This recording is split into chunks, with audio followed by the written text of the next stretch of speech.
compounds made up of carbon, hydrogen, and oxygen formed by plants. Anong tawag natin dito? Ang compounds made up of carbon, hydrogen, and oxygen formed by our plants po, teachers. Walang iba kundi si protein. Protein is mali. Bakit po sir? Bakit po sir mali si protein? Kasi po si protein hindi siya made up of carbon, hydrogen, and oxygen. If we are going to take a look on this one, that is CHO. Di ba? Carbohydrates, hydrogen, and oxygen. Of course, carbon, hydrogen, and oxygen, they are all under carbohydrates po natin. Okay? At saka, teachers, when we speak about carbohydrates, under niya po si sugar at saka si starch. Tama? Meron tayong tinatawag, teachers, na simple carbohydrates, simple carbo, at saka complex carbo. Alam nyo yon? Alam nyo yung pinagkakaiba ng complex at saka simple carbohydrates natin. When we speak about simple carbohydrates, we can actually tell them that these are simple sugars.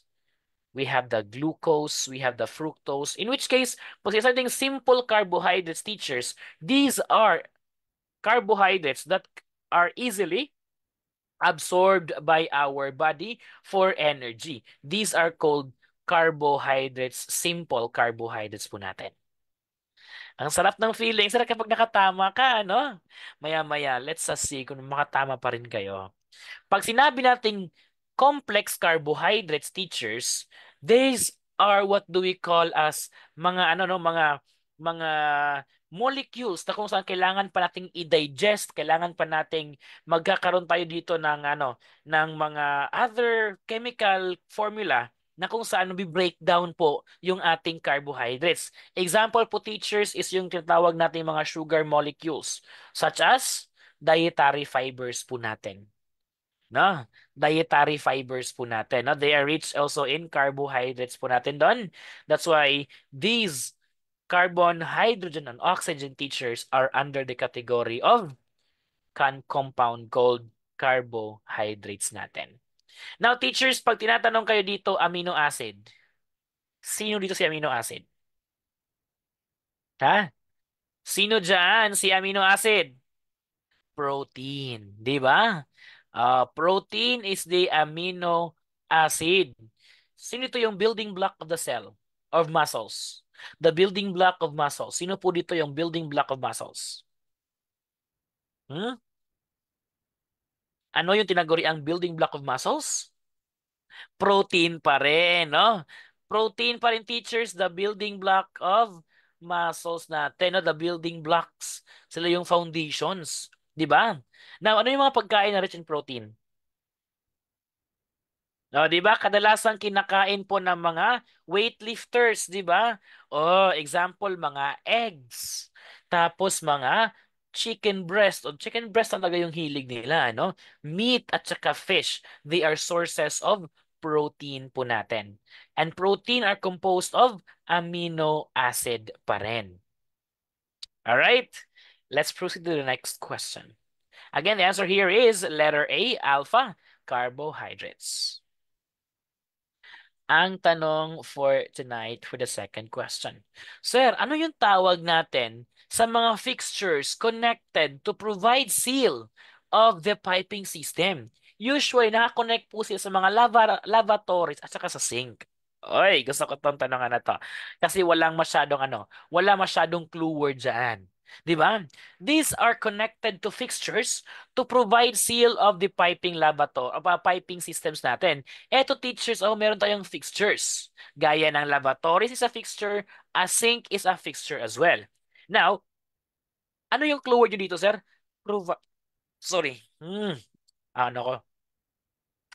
Fixtures to provide seal. Diba?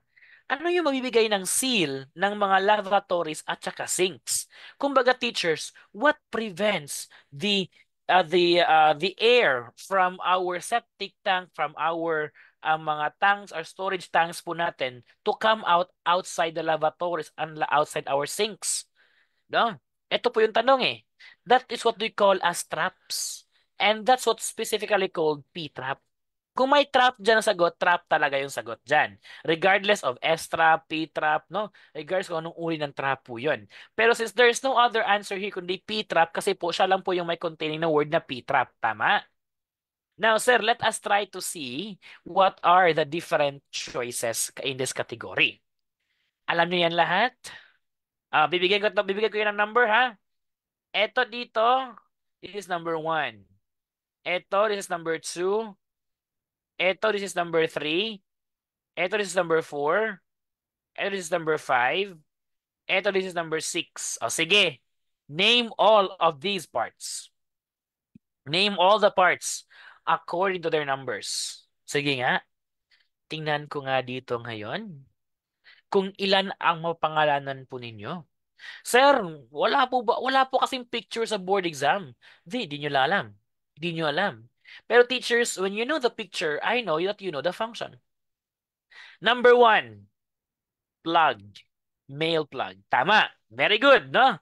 Number 1 is plug, no? Number 1 is plug. Sunod. Ano sa number 2? Is number 2 a cap?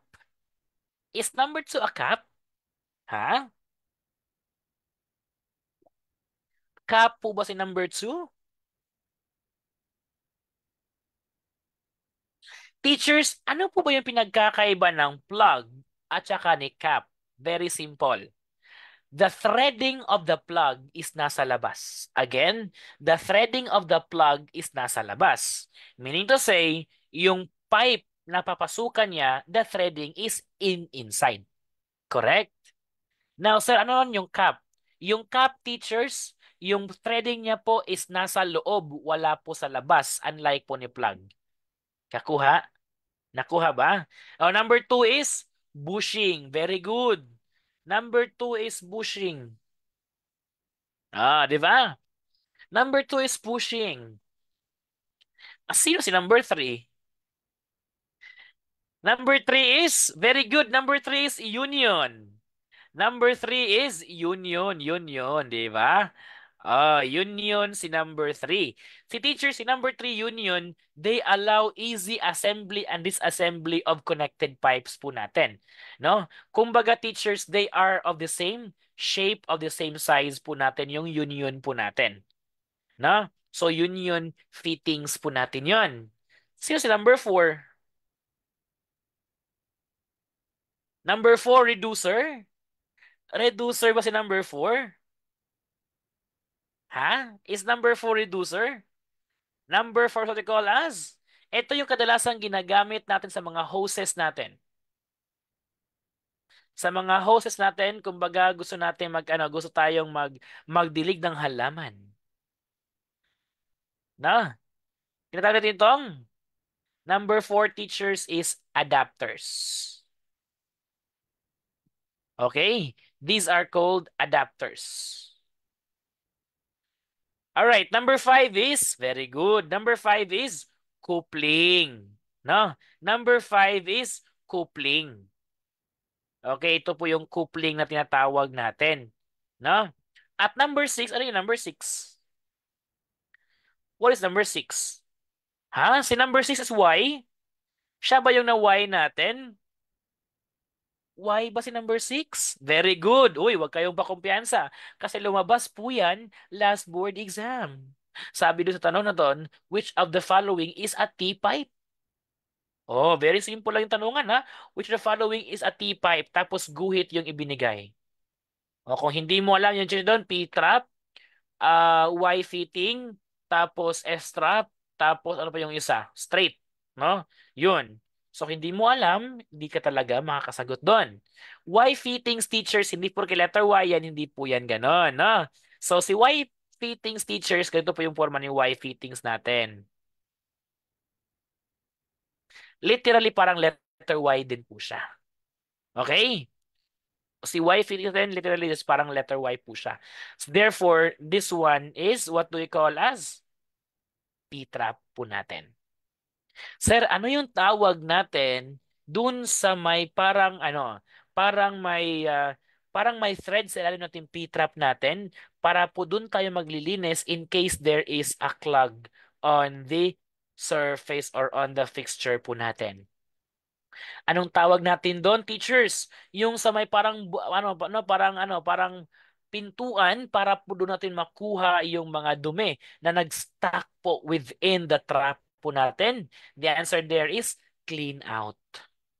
Okay? Ito po yung tatawag nating clean outs po natin ito. All right, next proceed to the next question of the night.